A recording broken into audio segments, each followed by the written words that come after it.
So when I think of I'm all in, I really think of surrendering, like totally surrendering to God alone, despite distractions, despite people, despite disappointments, despite hurt, despite traumas. And when I talk about all of that, I really have delve deeper into my spiritual maturity during this pandemic, honestly. The pandemic has definitely made me isolate myself for physical health awareness and precautions, but more so, I just went back into a space that I've always gone to when, during my life, I've had health conditions ever since I was a kid, first surgery, 7th grade. High school, diagnosed with stage 4 cancer. For 2 years, went through chemo, had over about 16 surgeries over my lifetime.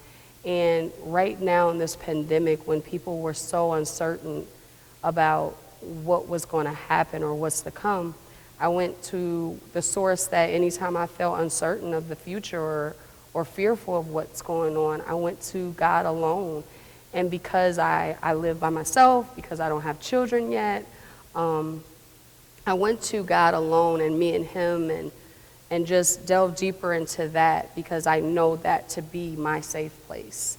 And, during that safe place of isolation, it becomes to feel really lonely when in the midst of the intimate spaces that you are usually being a part of, it's like you're talking one way, they're talking another, and it becomes not as easy as it used to be as far as cohesiveness and togetherness. And sometimes that brings on a pain that I am not very good with.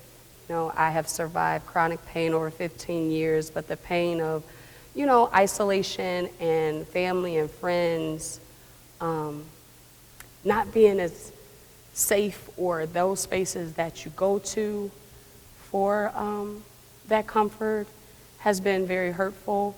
But I do know that isolation in my safe space has always been with God alone. And so what I would just encourage people to do is in those painful moments or in any type of moment of uncertainty, just go to the only person that has been always certain in my life and has always covered me in the darkest moments, and that's with God alone. And I come to him imperfect. I come to him with my flaws. I come to him with my truth that even my best, closest friends or sisters or mother or parents even know, or even what I don't even want to speak out loud. And it just is such a safe space. It's such a loving, unconditional,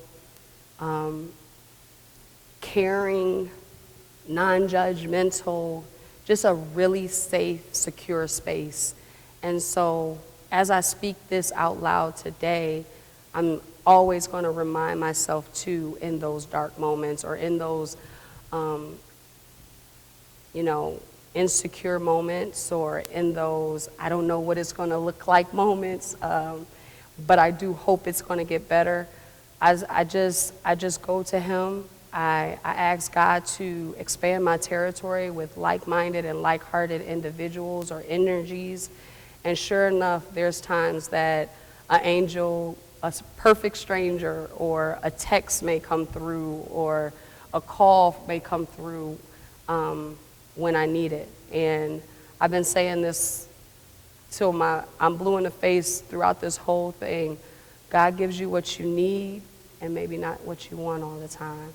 So I'm just grateful for this walk, even with the traumas, even with the pain, because the peace that I feel within him and me alone is so amazing. And I just want to continue to obtain more by walking through that journey, walking through triumphantly through that journey, because I have been so intimately connected to him at such a young age.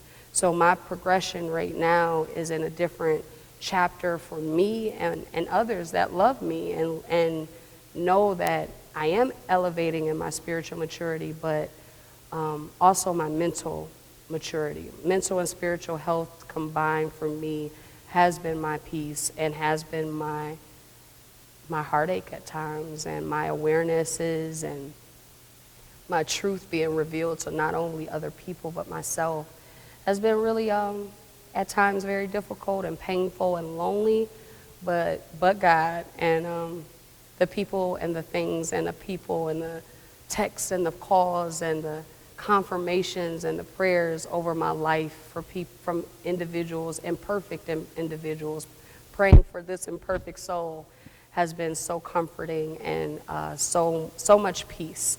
And I just thank God. And if Jesus had a lot of pains and a lot of traumas and a lot of torture, I am that child of God that's going to maintain and walk this life and glorify His name even in the darkness. So I'm grateful to just even be here to talk about it, because there's been times that a doctor has said, we're just going to make you comfortable. I'm grateful to be here at this moment in times that even out of my physical health realm, my mental and my emotional and my spiritual health was suffering and was a lot. But I know that it just builds my muscle and conditions me right now to just really surrender everything. Surrender that hurt. Surrender those people that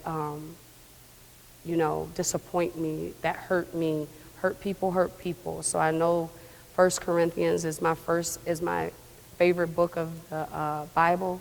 And, love is patient. Love is kind. Love is not rude. It's not boastful. It's not self-seeking.